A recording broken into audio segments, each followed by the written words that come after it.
Hello friends, आपके सामने फिर एक न्यू वीडियो लेके आए हैं। स्विफ्ट डिजायर का हम टायर फिट करने जा रहे हैं। टायर का साइज है 1/65/80/14। देखिए हम किस तरीके से न्यू टायर फिट करते हैं। आप मेरे वीडियो में बने रहें। दोस्तों नमस्ते। नहीं सर, डैमेज है, डैमेज है।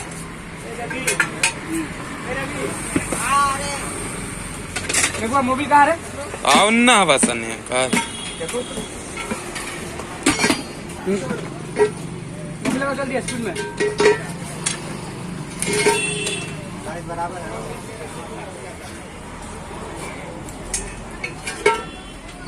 दूसरा भी है इसका।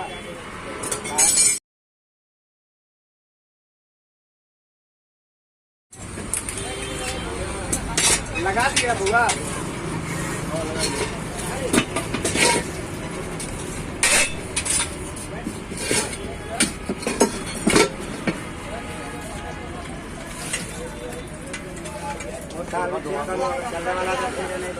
कितना रुपया हो गया अभी? 40। ठीक है सर, देख लेते।